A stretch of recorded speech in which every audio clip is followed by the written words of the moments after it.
Olá, caros colegas, boa noite. Eu sou o professor Davi Barbosa, estou entrando ao vivo, direto aqui da página Serviço Social Brasil, para discutir com vocês hoje sobre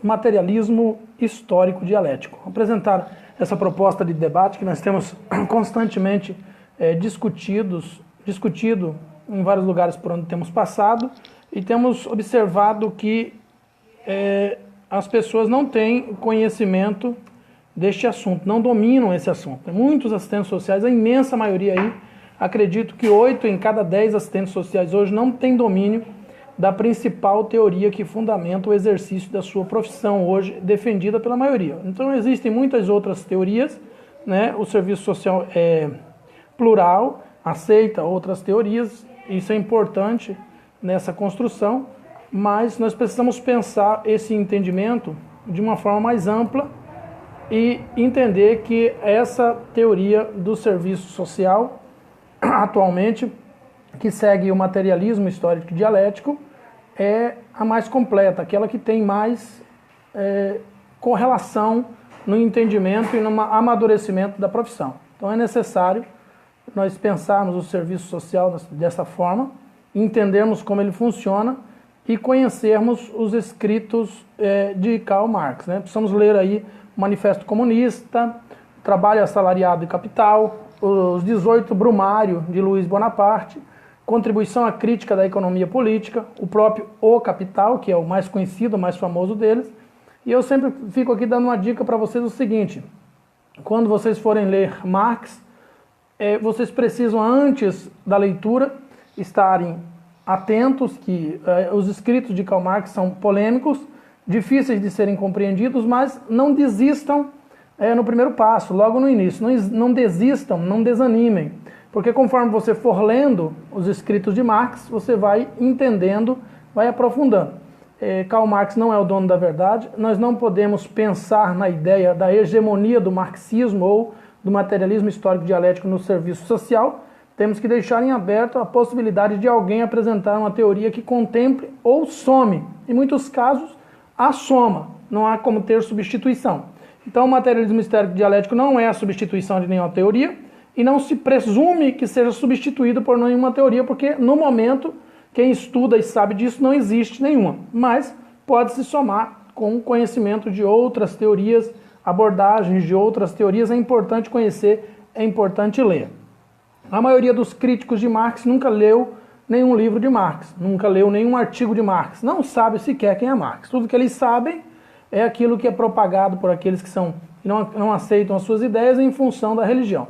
O grande problema de Marx não ser tão rejeitado na sociedade hoje, principalmente aqui na sociedade brasileira, principalmente nas sociedades mais arcaicas, nas sociedades que são mais rasas, mais superficiais, imaturas, cuja democracia ou economia tenha muito pouco tempo de criação, o principal motivo é porque Marx era um ferrenho crítico da religião. Só teve uma pessoa que criticou mais a religião do que Karl Marx. Karl Marx ficou em segundo lugar. Ele criticou muito a religião e por isso conseguiu um grande número de, digamos assim, inimigos a nível de mundo até hoje. Então a maior parte das igrejas são contra, porque aquela famosa frase que ele disse, a religião é o ópio do povo,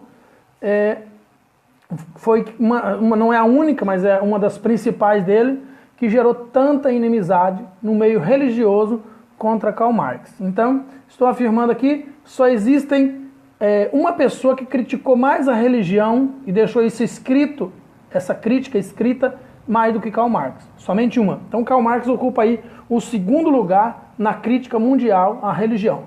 Depois, se você quiser saber quem foi que criticou mais a religião do que Karl Marx, é só você entrar no grupo, que está aí o link abaixo do título do vídeo.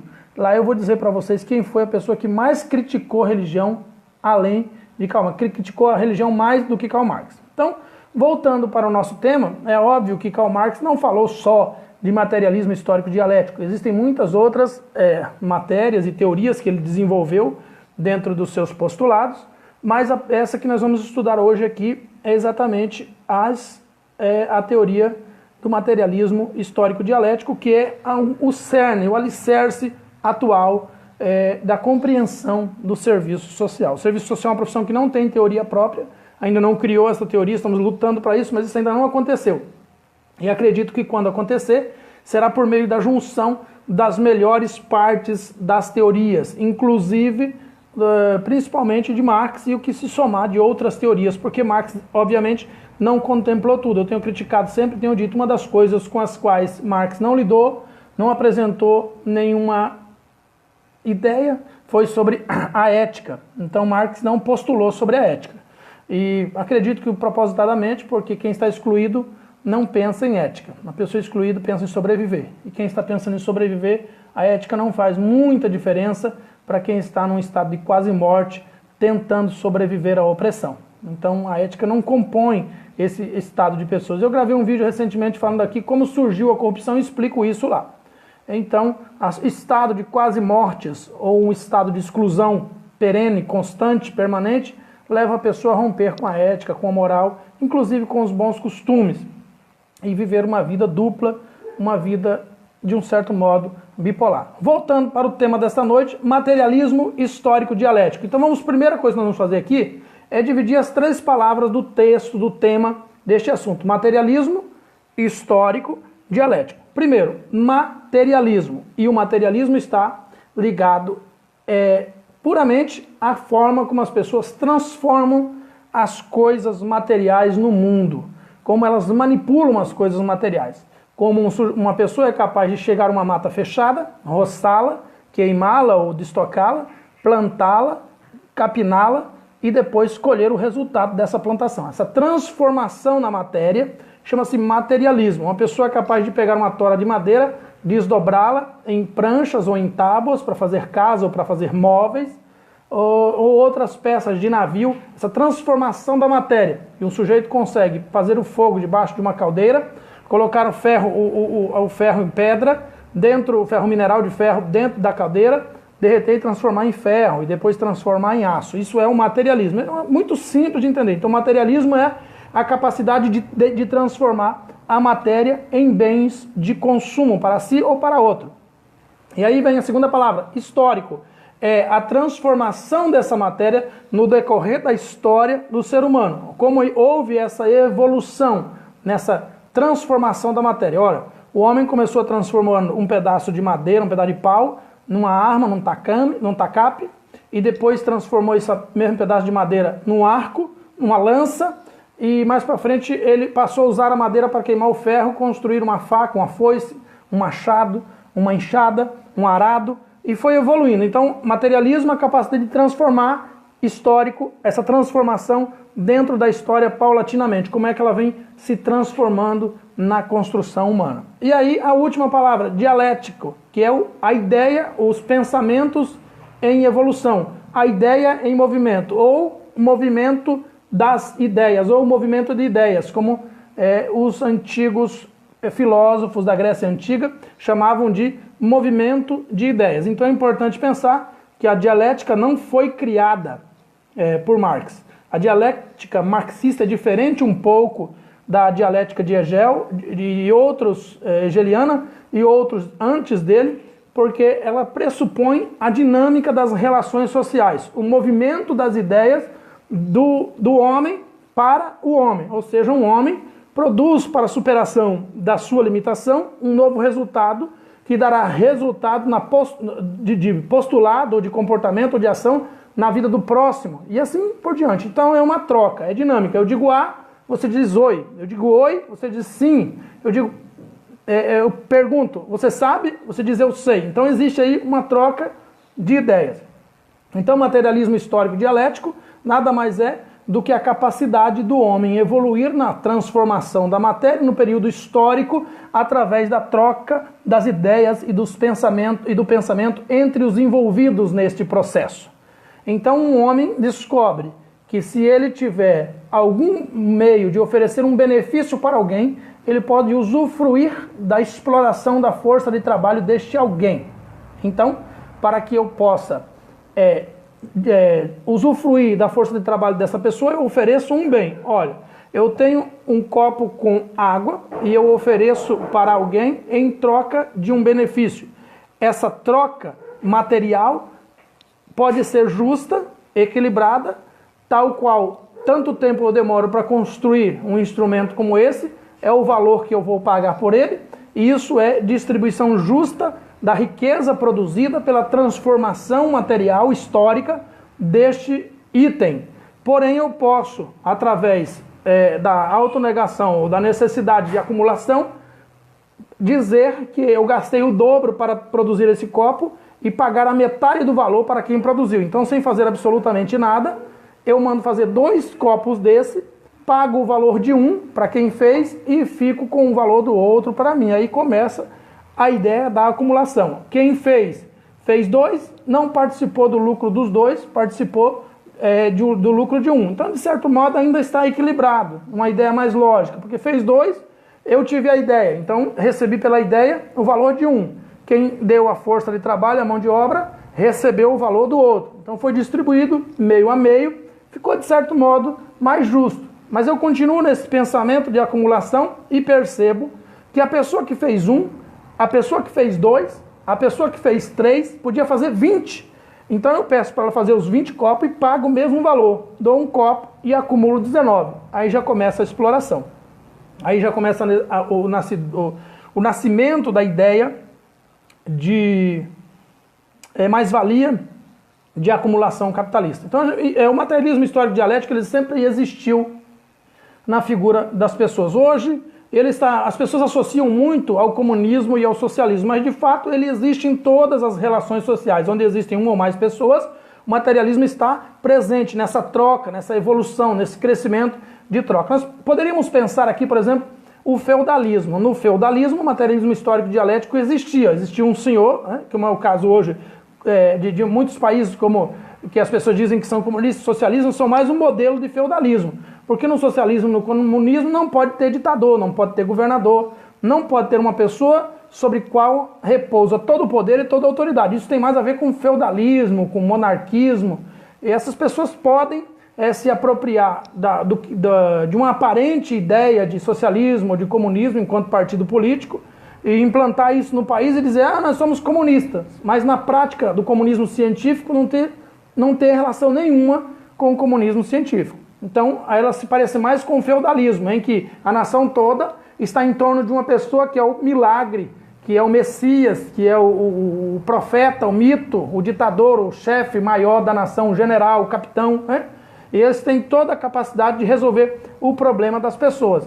Muito longe de ser democracia, muito longe de ser, inclusive, o próprio liberalismo ou neoliberalismo. Está mais para feudalismo. Então, nós estamos vivendo hoje no mundo um regresso muito grande que está voltando para lá para o início ainda das monarquias, onde o senhor chefe, né, era praticamente um deus da região, representava a igreja, representava o Estado, representava a economia, a alimentação, todas as convergiam dele para ele. Não havia pagamento, não havia retorno, apenas a alimentação e a sobrevivência e somente isso. Então esses modelos que chamam hoje de comunismo está mais para feudalismo, porque se fosse comunista não tinha um ditador. A primeira regra é essa, porque não existe ditadura dentro de comunismo. Esses países que as pessoas dizem, mas Rússia foi comunista. Como foi comunista? Se ela não tinha, as pessoas não tinham nada em comum, se o governo detinha toda a economia, se as pessoas não participavam do lucro, ela ficava acumulada toda no governo. Isso não é comunismo, isso é feudalismo, né? Feudalismo hoje que está sendo vivido na Venezuela, que as pessoas chamam de comunismo, porque o sujeito, todas as riquezas do governo voltam para ele. Se você analisar historicamente, você vai perceber que no tempo do feudalismo as pessoas não podiam usufruir do benefício que o senhor feudal usufruía. Ele vivia dentro de um palácio e o restante vivia do lado de fora, passando fome, se alimentando quando dava, e ainda assim tinha que plantar e colher para fornecer para o palácio, para ter a suposta segurança contra a invasão dos outros reinos. Isso é o que nós estamos vivendo e vendo em relação a muitos países, um arremedo de comunismo, que mais parece com feudalismo, que as pessoas usam para deturpar o comunismo. De qualquer forma, não tem interesse que o Brasil seja comunista, o serviço social não tem interesse que o Brasil seja comunista ou socialista. O serviço social prevê apenas uma transformação societária por meio de uma ideologia criada por um escritor que era comunista e socialista, e que tem muitos pontos bons que são utilizadas pelos países que têm dado certo, como Noruega, Finlândia, Holanda, Dinamarca, Suécia e por aí. Uma lista deles que são países de primeiro mundo, que têm se utilizado de muitas partes, não de toda, porque não é hegemonia que a gente está falando de heterogeneia, né? Então, de muitas partes do materialismo histórico dialético, de muitos conceitos, de muitos entendimentos, esses países têm adequado as melhores partes para criarem aí as suas economias e viabilizarem o direito dos seus cidadãos. Nós temos uma história de muito sucesso, que é a história da Finlândia, que há 60 anos não tinha nem estrada e hoje é país de primeiro mundo, educação de primeiro mundo, saúde de primeiro mundo, e muito do que ela vive lá tem base no movimento das ideias do materialismo histórico dialético. Então, o materialismo histórico dialético, nós compreendendo essas 3 palavras, você já consegue ter uma ideia bem clara do que é o materialismo histórico dialético. Então, primeiro é necessário entender o que é materialismo, segundo é necessário entender o que é histórico e aí juntar as duas palavras, o que é materialismo histórico. O materialismo histórico é diferente do dialético porque antecede, estuda as formas de produção da vida material das sociedades. Então, quando a gente pensa materialismo histórico em relação ao Brasil, nós vamos estudar a história da produção no Brasil, da transformação da natureza. Como começou a transformação da natureza no Brasil? Pensa comigo, vamos recordar aí. Materialismo, transformação dos bens de consumo em produtos. Quando começou? Quando os orientais chegaram aqui, vamos dizer assim. Quando os índios chegaram aqui e começaram a transformar a natureza para o seu consumo. Não havia capitalismo, no máximo havia um escambo, que era uma troca de uma mercadoria para a outra. As tribos eram muito independentes entre si. Então a transformação material do mundo começou no Brasil com a chegada dos orientais, né, segundo as teorias mais antigas, que vieram a ser futuramente os índios. Em segundo lugar, o materialismo histórico começa, e aí ele ficou, né, nesse período, ele ficou estagnado, só mesmo na madeira, na pedra, e aí chegaram então os europeus aqui.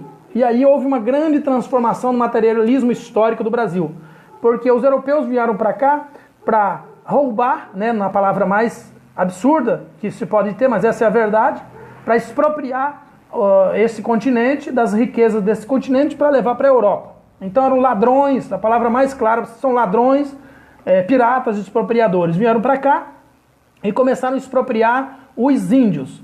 E aí foram trocando, né, um espelho por uma botija de ouro, um facão por uma botija de diamantes, e por aí vai. Né? Um penduricalho qualquer por um carregamento de pau-brasil para tirar tinta. Então o materialismo histórico começou aí. Até então o Brasil era todo mata, feito de mata, os índios viviam bem com a natureza, não havia desmatamento. Agora começa o desmatamento primeiro do pau-brasil. Foi tanto que chegou um tempo que não havia mais pau-brasil quase no Brasil. Tinham levado tudo para a Europa para fazer corante e outras coisas do pau-brasil. Tudo através da exploração do materialismo histórico. Não havia dialética aí. Só havia materialismo histórico. Por quê? Havia uma transformação de um bem, não havia capitalismo, mas havia transformação dos bens que haviam na natureza em bens de consumo que eram exportados para a Europa. E aí o Brasil foi dividido em 14 capitanias hereditárias e passou a pertencer a 12 pessoas. Depois, isso só em relação à parte litorânea.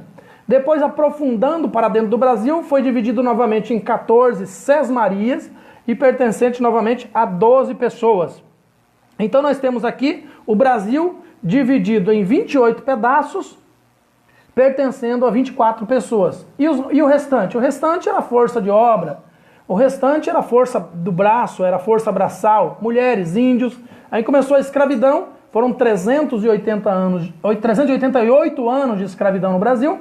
Os negros, né, escravizados foram trazidos para cá para continuar a produção do materialismo histórico. Ainda não tem o dialético, é só materialismo histórico. Ou seja, um homem tem o poder de comprar 50 negros na África, chega aqui no Brasil, coloca eles para trabalhar alimentando mal, apanhando sem ganhar nada, à custa de chicote e reio, para transformar, abrir roças, estradas, plantações de cana, de café, de açúcar, e aí a história vem se desenrolando na construção do materialismo histórico. O capitalismo no Brasil foi tardio, ele veio bem depois do que aconteceu na Revolução Francesa, enfim, depois da Segunda Guerra aí na Europa, que foi mais tardio, né? Veio o capitalismo concorrencial e depois o capitalismo monopolista foi chegar no Brasil bem mais tarde. Só que em muitos países, cada pessoa que entrou no capitalismo passou a entrar nessa disputa pelo capital produzindo algum capital. Então, se eu tenho um capital X,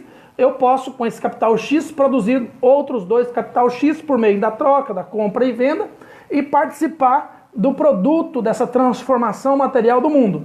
Mas se eu não tenho capital nenhum, eu sou excluído desse processo de construção.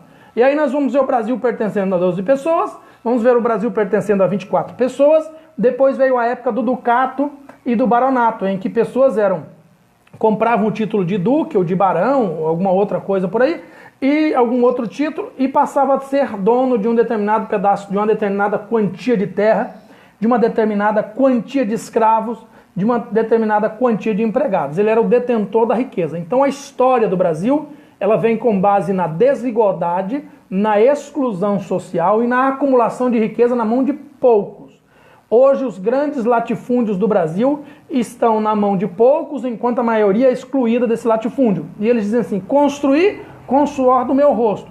Eu fiz um desafio aqui nessa página outros tempos e vou repetir. Eu desafio qualquer pessoa que possua acima de 100 hectares fazer uma análise histórica do seu pedaço de terra para saber se ele não foi construído a custo de sangue de negro ou de sangue de pessoa inocente para que ele fosse construído. Então o materialismo histórico dialético é o conhecimento desse período para entender as desigualdades sociais no período em que nós estamos vivendo. Por que existe pobreza hoje? Por que 90% dos brasileiros não têm terras? Se o Brasil é de todos e todos deveriam igualmente ter um pedaço de terra? Por que existem hoje no Brasil 600 mil famílias sem moradia, sem ter casa, pagando aluguel? Por que existem hoje tantas... por que 57,3% das famílias hoje são famílias sustentadas apenas pelas mulheres? Tudo isso faz parte de um estudo materialista, histórico e dialético do passado. É necessário voltar para o passado para conseguir chegar no presente e compreender o que houve, entender por que chegamos nessa situação. É fácil as pessoas hoje culpar o excluído pela sua exclusão e dizer assim, olha, você é pobre porque você é vagabundo, você é pobre porque não gosta de trabalhar, você não estudou porque não quis, você não se formou porque não presta, porque você é imoral, é inconsequente, é irresponsável. É muito fácil fazer um juízo de valor como este para as pessoas. Agora, é claro que existem as exceções que realmente são por esse motivo, mas não é o caso desse debate. Nós estamos falando aqui da maioria. E quando a gente vai analisar a maioria, a gente consegue compreender, por exemplo, o motivo da existência de um lugar chamado Cracolândia, na maior cidade do Brasil. Quando nós vamos estudar a história, nós vamos saber, por exemplo, que na construção da Itaipu morreram mais de 5 mil pessoas. Que na construção da Transamazônica, na Amazônia, mais de 8 mil índios foram assassinados pelos seus executores, os executores do regime militar que construíram a Transamazônica. Quando a gente vai ver, por exemplo, a ponte Rio-Niterói, que era para custar 15 milhões, custou 2,5 bilhões por causa da corrupção. Então, o materialismo histórico dialético, e aí se pergunta, e as pessoas que viviam nesse tempo? Eram excluídas. Simplesmente não podiam participar da riqueza produzida. Simplesmente não eram incluídas na riqueza. Veja bem, eu não sou americanista e não sou adorador da bandeira americana, mas eu quero explicar uma diferença entre o capital produzido nos Estados Unidos do capital produzido no Brasil. Vamos ver se a gente consegue entender essa diferença. Quando um sujeito, um inglês ou um escocês ou um irlandês chegava nos Estados Unidos, logo ele era encaminhado numa direção e lá ele podia limpar um pedaço de terra e procurar um juiz e registrar, ele ficava dono daquele pedaço de terra. No Brasil foi o contrário. Aqui a terra, em vez de ser distribuída para o povo, foi distribuída apenas para alguns privilegiados. E o restante ficou à deriva. quando houve a absolvição da escravatura, em função da pressão causada pelos movimentos sociais da época, e de muitos intelectuais também que eram contra a escravidão, toda a América Latina absolveu os escravos, acabou com a escravidão. O Brasil foi o último país a acabar. Ele continuou teimando, não queria de jeito nenhum se livrar da mão de obra grátis. Então queria manter a escravidão. Então nós somos fruto de um país escravagista que até hoje pensa uma forma de voltar a ter escravos sob seu domínio. É o que nós estamos vivendo atualmente. Então havia, naquela época, todo o sul do Brasil e uma parte do norte para ser povoado, desmatado, transformado em cidade, né? Que era o progresso de antigamente, o progresso positivista, ordem e progresso do positivismo. E havia um contingente enorme de negros em São Paulo, no Rio de Janeiro, Minas Gerais, Bahia, que poderiam ter sido enviados para colonizar o Paraná, Santa Catarina, Rio Grande do Sul, e para colonizar também o norte do Brasil, como Acre, Amapá, Pará, Roraima, enfim, esses dois extremos do Brasil. Em vez disso, a autarquia burguesa deste país, em vez de utilizar quem já estava aqui dentro, quem já estava aqui há mais de 300 anos, já tinha gerado filhos e filhos e filhos, e continuava na miserabilidade, em vez desse governo utilizar essas pessoas, em vez disso, eles abriram a exportação ou a imigração de italianos, chineses, japoneses, alemães e vários outros tipos de europeu, e proibiram os negros de migrar para o sul, para povoar o sul do Brasil. Ficaram proibidos, só poderia ir para o sul se fosse para ser empregado de algum imigrante. Então vieram para São Paulo, para Rio de Janeiro, e aí foram sendo alocados. E eu tenho uma parte da história da minha família que ajudou no desmatamento do sul do Paraná, na região ali de Guaraniaçu, Chopinzinho, Laranjeiras do Sul. Eu conheço a história e sei como funcionava ali a jagunçagem, o banditismo, o coronelismo, que foi a fase que veio depois do ducado e do baronato no Brasil. Então veio o coronelismo. O coronel era aquele sujeito que, por meio da violência e da exploração, conseguia um certo renome no local. Ele fazia uma aliança política com um deputado e, a partir daí, ele se tornava autoridade naquele local. A palavra dele era a palavra de rei. Ele tomava a terra dos outros, a mulher dos outros, as filhas dos outros, o gado das outras pessoas, matava quem ele não queria, seus desafetos. Ele mesmo determinava a lei, ele mesmo dava a sentença, ele mesmo executava a sentença.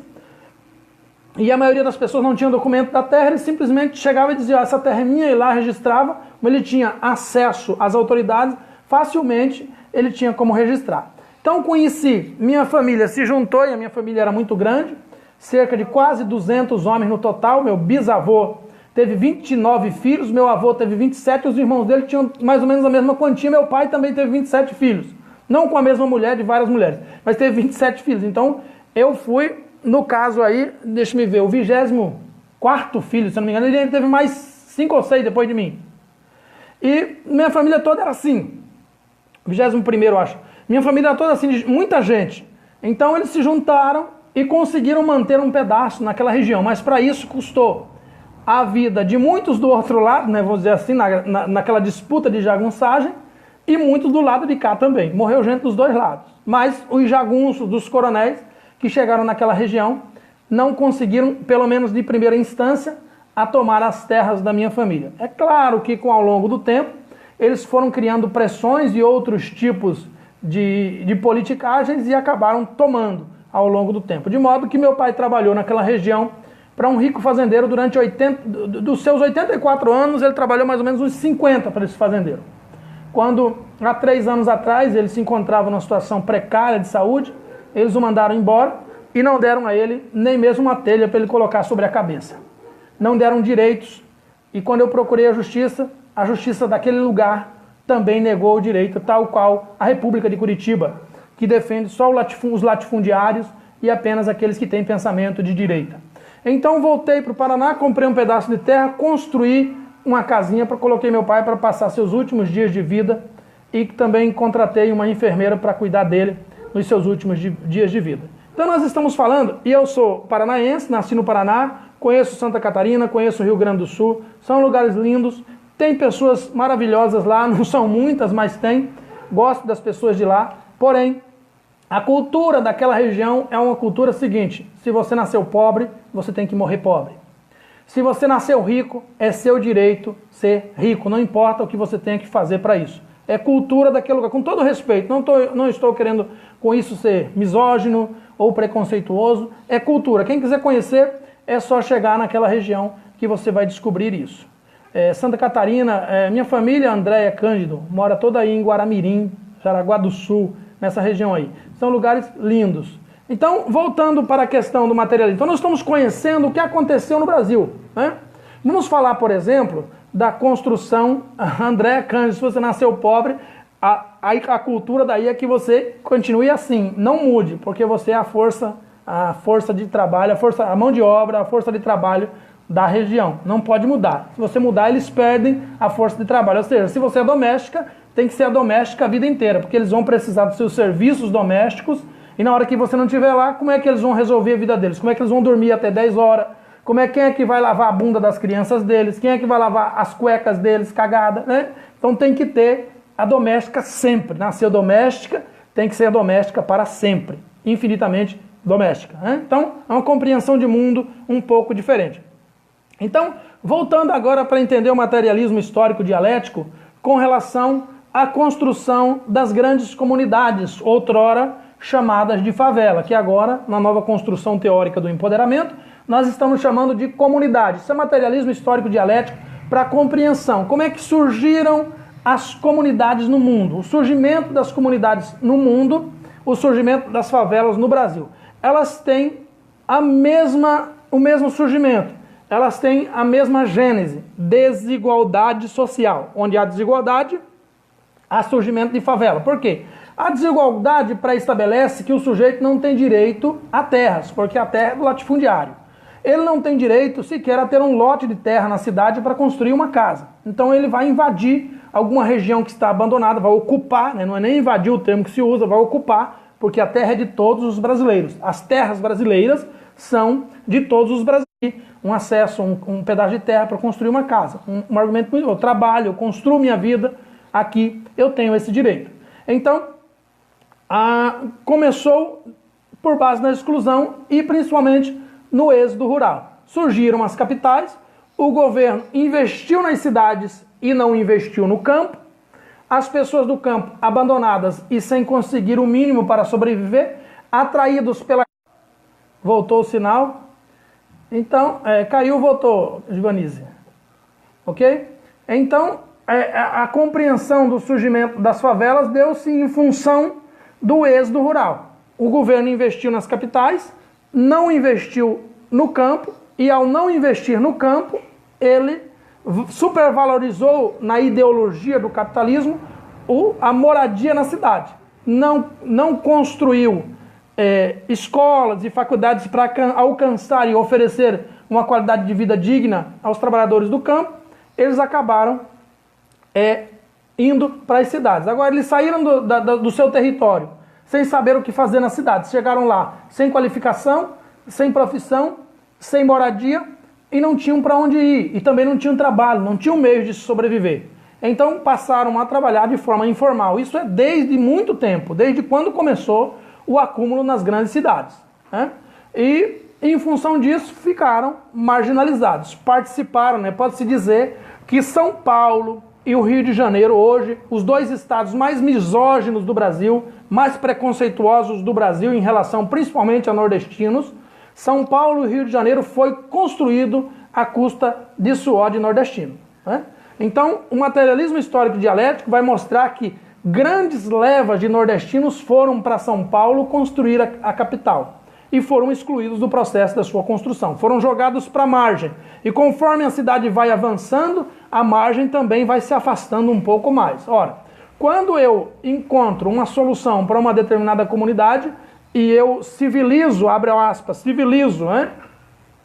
Com policiamento extensivo, etc., aquela comunidade, sem, contudo, resolver os problemas sociais emergentes que dão origem àquelas comunidades, eu só estou mudando as comunidades de local. Foi o que aconteceu com a Cracolândia. Ou seja, não tem uma solução para a Cracolândia, então vou acabar. O dito governador e prefeito disse que acabou a Cracolândia. Na verdade, ele só mudou a Cracolândia de lugar e depois ela voltou para lá. Ela não foi solucionada.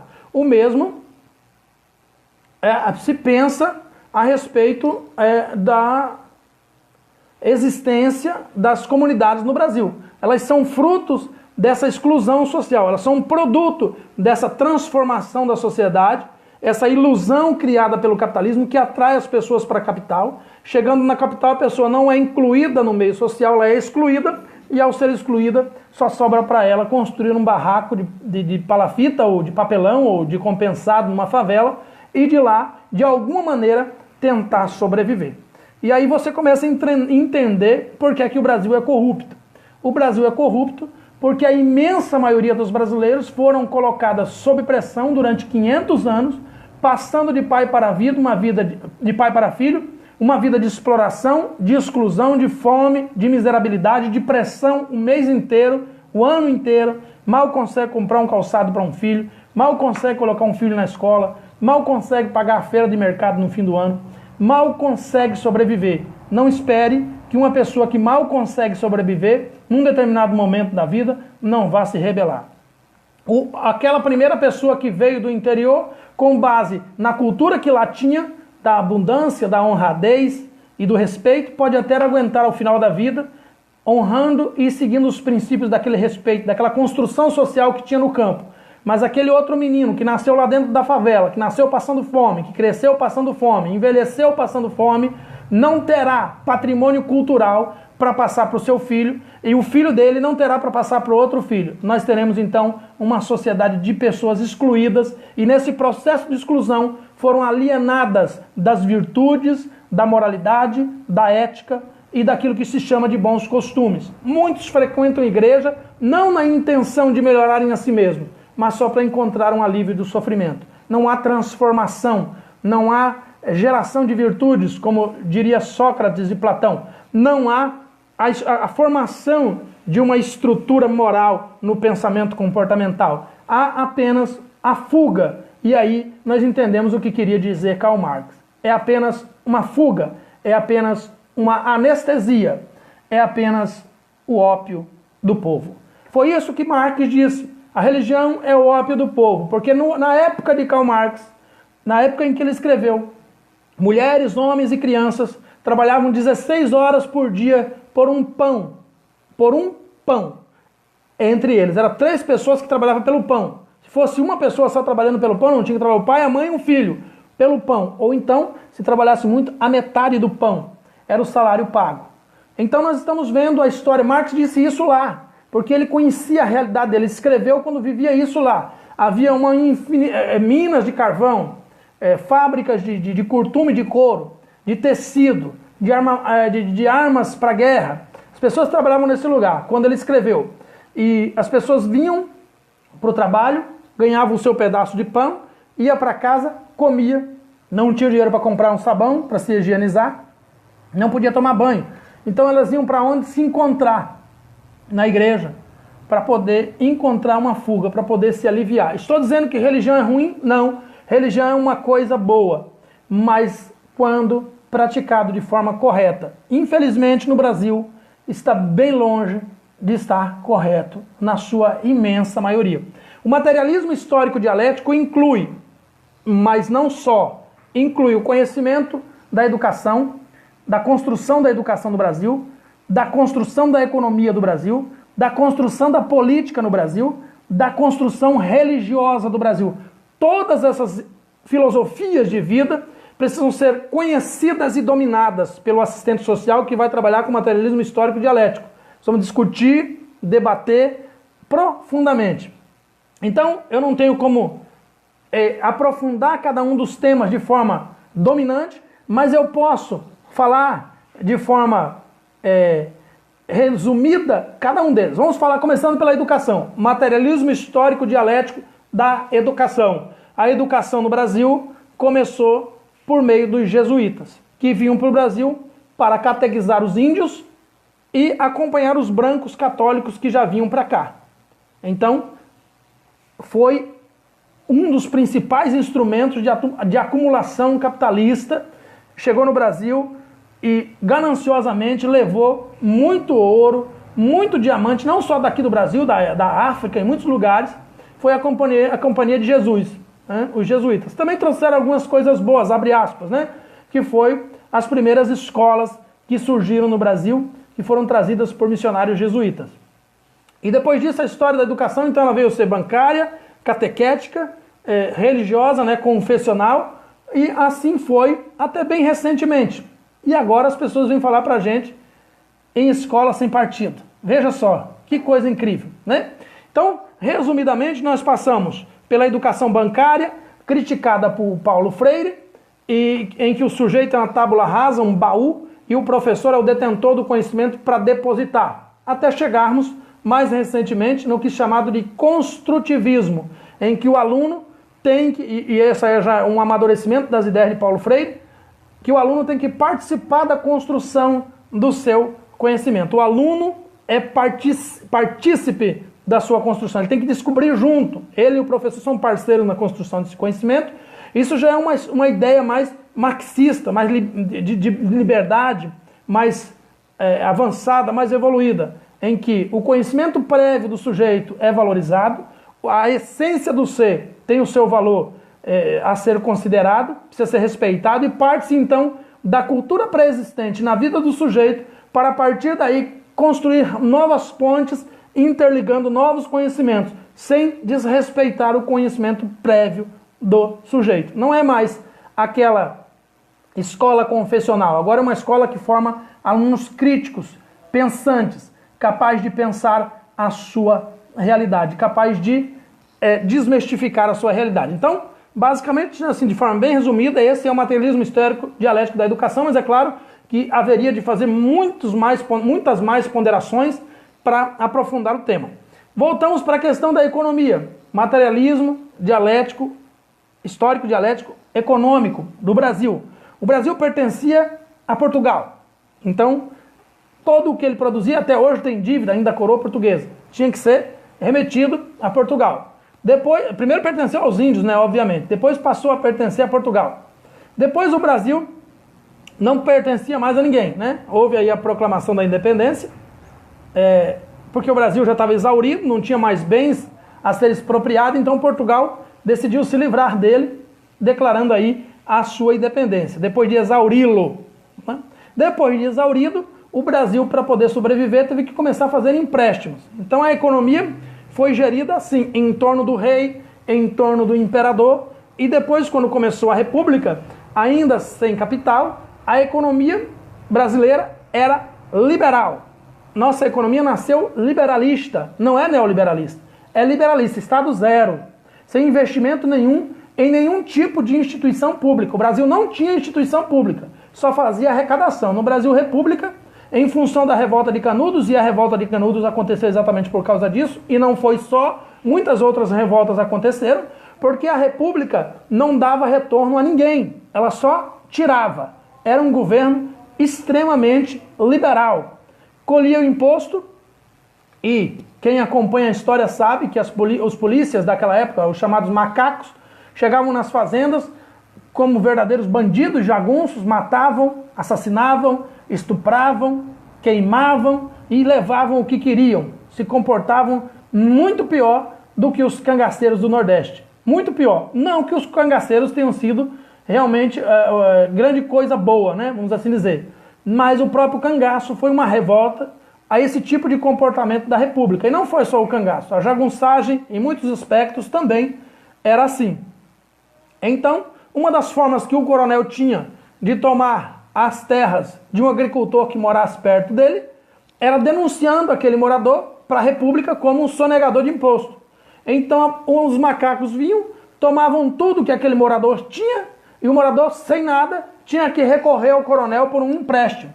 O coronel emprestava, cobrando juros altíssimos sobre o empréstimo feito, e a partir daí, logo logo, ele era dono tanto do agricultor como da terra que o agricultor tinha. Então era muito simples. Eu sou coronel, sou coligado a um deputado, ligo para o deputado, mando uma carta, um telegrama, para que, denunciando que aqui tem um vizinho que é um agricultor que nunca pagou imposto à República. Está rico aqui, tem gado, tem ovelha, e nunca pagou imposto. Rapidamente uma comitiva da polícia, dos macacos, era enviada e expropriava os bens para que logo o coronel pudesse ter posse daquelas terras. Isso aconteceu muitas vezes. Em função disso, nasceu a revolta de Canudos e muitas outras revoltas, né? Havia um morro ao lado da cidade de Canudos chamado Morro da Favela. Foi enviado do Rio de Janeiro um exército para tomar Canudos. Esse exército acampou no Morro da Favela durante quase 2 anos, passando fome, sem receber soldo nem pagamento do governo, que era liberal, não pagava ninguém, não devia nada a ninguém também, né? Obviamente que governo liberal não paga ninguém porque não deve nada a ninguém. A partir daí, o modelo não era assumido como neoliberal, como liberal, mas a prática, quando se identifica os modelos de governo, dá para se perceber claramente que era um governo liberal. Quando eles conseguiram matar, destruir, assassinar, cometeram o genocídio de Canudos, aqui no estado da Bahia, eles voltaram para o Rio de Janeiro. Foram acampar no Morro da Providência para esperar o salário do governo soldo, de soldado. O governo nunca pagou eles. Aí o mesmo nome do Morro do Sofrimento, que era o Morro da Favela, que é uma planta, uma árvore espinhosa que dá uma sementinha parecendo amendoim, muito gostosa aqui na Caatinga nordestina, eles colocaram o mesmo nome no Morro da Providência. Foi o surgimento da primeira favela a nível de Brasil. Isso é materialismo histórico, dialético, econômico, filosófico, cultural, educacional, saúde. Olha, nós precisaríamos aqui de umas 10 horas para estudar o materialismo histórico dialético de cada um dos itens do Brasil para entender como funcionou. O que é que a gente pode concluir com isso? Que a elite brasileira, um número pequeno de pessoas que tem origem lá nos tempos das capitanias hereditárias, que tem origem lá nos tempos das sesmarias, do ducado, do baronato, do coronelismo, continua até hoje. Não quer que a sociedade brasileira, na sua maioria, evolua financeiramente, evolua economicamente. Eles querem voltar naquele sistema em que o Estado acumule só para ele mesmo e os ricos tenham à sua disposição o maior contingente possível do exército de reserva, de empregados, de pessoas desempregadas, para que eles possam explorar do jeito que eles quiserem, sem direito trabalhista, sem reconhecimento de direitos sociais, sem políticas públicas, sem políticas sociais, para que eles se esparramem e façam o que quiser da melhor forma possível. O Brasil, hoje, 90% do povo brasileiro é liberalista, é liberal, né? Liberal. Então nós temos aqui hoje, nós estamos desacreditados no Brasil, e essa parte eu compreendo, em função de que todos os partidos políticos brasileiros, e aí nós estamos no materialismo histórico dialético político, é corrupto. Todos eles. Integralmente. Não tem nenhum partido político no Brasil que não seja maculado pela corrupção, que não esteja contaminado pela corrupção. Todos eles. Absolutamente todos eles. Então, quando um sujeito diz que vota em A porque não quer votar na corrupção de B, ele é o ignorante político. Ele já tirou para si o diploma de, como diz aqui na Bahia, de abestado. Porque todos são corruptos. Você pode usar qualquer outro argumento para dizer que vota em B e não vota em A. Ou vota em C para não votar em B. Qualquer outro. Menos o da corrupção. Porque esse é tirar um diploma de ignorante, de estúpido, de um verdadeiro ignaro, incipiente, desconhecedor da principal matéria do seu curso, que é a matéria política e sociais. Então, dito isso, que o Brasil é um ninho de corrupção, que todos os partidos políticos são corruptos e não é de hoje. Começou lá no primeiro dia que, seja Pedro Álvares Cabral ou Cristóvão Colombo, pisou no solo brasileiro e começou a corromper o índio, trocando um espelho por uma botija de ouro, um facão por uma botija de diamante, até hoje, quando o político bate na casa do brasileiro para pedir o voto e o brasileiro já pede alguma coisa em troca, um escambo político, um favor político para votar nele. Então está construído um ninho de corrupção no Brasil, 90% dos brasileiros são corruptos ou corruptíveis, todos os partidos políticos são corruptos. Se matar todos os políticos que estão em Brasília, matar, ou tirar, ou excluir, ou teletransportar eles para Marte ou para Júpiter e colocar gente nova lá, daqui 6 meses está formado a mesma quadrilha, está do mesmo jeito, porque é um problema de gênese, é uma expressão da questão social. essa expressão da questão social se tornou um patrimônio cultural, o famoso jeitinho brasileiro. Para transformar isso, é necessário que cada brasileiro repense o seu comportamento, seu modo de agir e passe a construir virtudes, pontos de moralidade que não sejam individualizados e que possam também ser chamados de ética, que tem muita moral por aí, mas pouca ética. E moral individual não muda a coletividade. O sujeito pode ser cheio de moral e ainda assim ser corrupto. O sujeito pode ser cheio de espiritualidade e ainda assim ser corrupto. O sujeito pode ser cheio de diploma e ainda assim ser corrupto. Então aquela ideia de que a educação pode transformar o Brasil é um engodo, é um engano, é uma teoria furada criada por algum defensor do Estado para poder calar a maioria das pessoas. O que muda o Brasil, o que pode mudar o Brasil é a inclusão social. A educação é apenas uma das inclusões possíveis e necessárias. Mas ninguém consegue aprender com fome, ninguém consegue aprender sem afeto, sem amor, sem cuidado e sem perspectiva de futuro. Quem não tem perspectiva de futuro não consegue acreditar em nada. Uma pessoa que está com sua identidade alienada, o seu perfil social de relações, de vínculos afetivos destruído, vai para a escola mais para fazer bagunça, para aprontar, para depredar, para promover o vandalismo, do que para preservar. Porque a sua vida não está resolvida. E por que não está resolvida?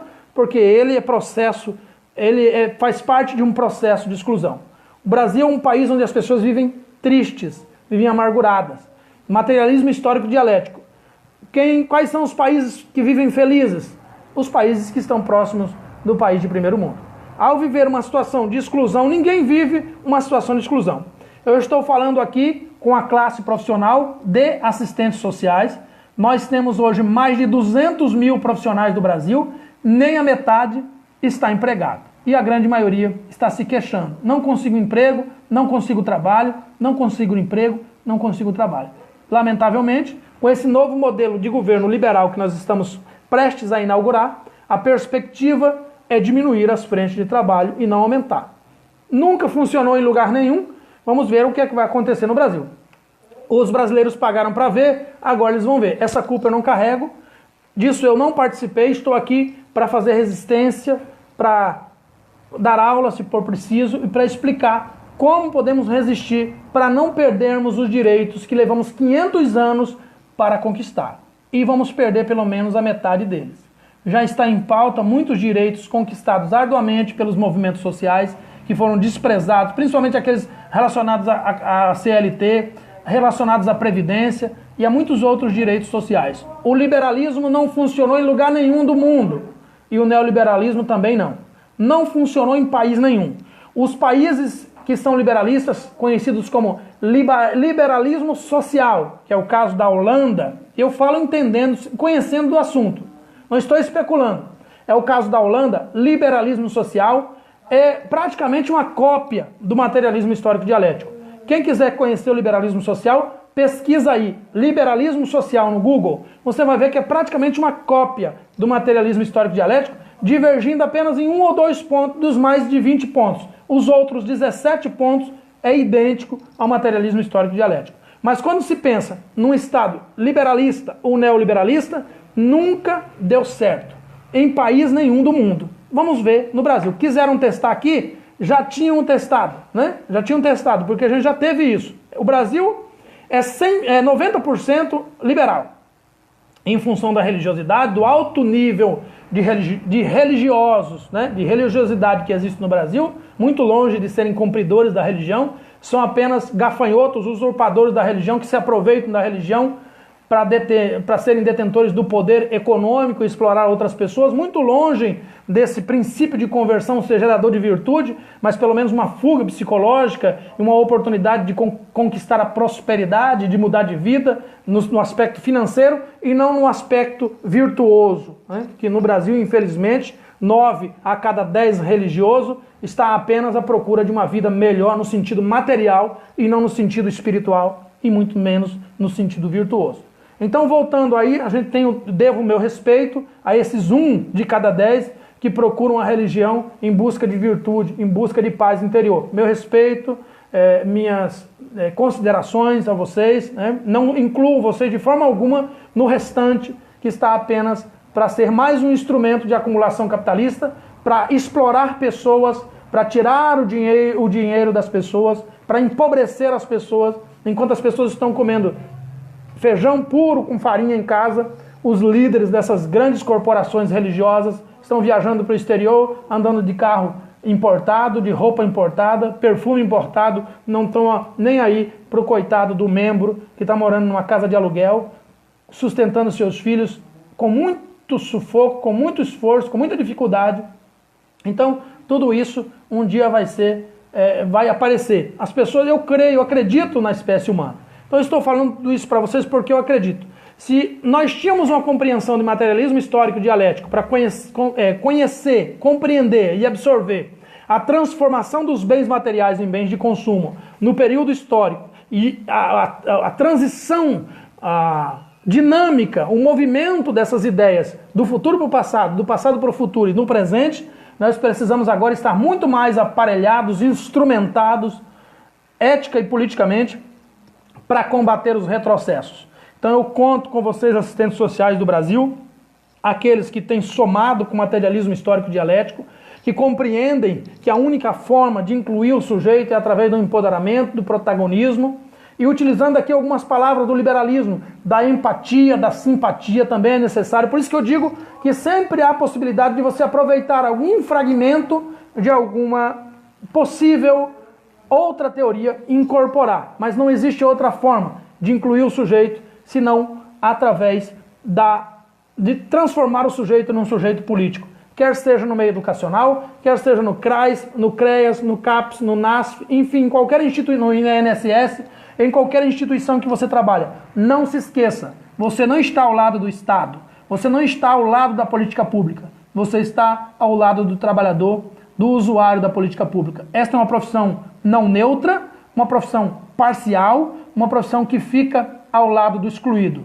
que de mãos dadas com o excluído, todo dia procura novas formas, novas maneiras de empoderá-lo, de emancipá-lo, de construir pontes para superar o seu estado de alienação e torná-lo um sujeito político, de direito, incluído nos direitos sociais, participante do capital produzido por sua força de trabalho, pela sua mão de obra. Agradeço a todos vocês que assistiram esse vídeo até aqui. Estou à disposição de vocês no grupo que criei. Está abaixo aí, abaixo do vídeo, né? Do tema do vídeo está o link do grupo. Para quem quiser participar, lembre que nós temos regras e nós estamos à disposição de vocês, né? Chegou no grupo com respeito, com jeito, com educação, sempre será bem-vindo. Se o pensamento diverge, sejamos também cordiais e apresentemos o nosso argumento. Eu tenho resistência a pessoas que chegam agredindo primeiro para argumentar depois. Na verdade, a argumentação ela pode até ser irônica, mas ela não pode ser agressiva. Primeiro você precisa dizer a que veio, né, e apresentar aquilo que você defende. Somente depois você pode engrossar um pouquinho mais o caldo, depois que soubermos quem é você. Então se você chega no grupo, não sabemos quem é você já chega agredindo, não espere que você vai escrever 2 frases lá, tá bom? Muito obrigado a todos, fiquem todos com Deus, até a próxima.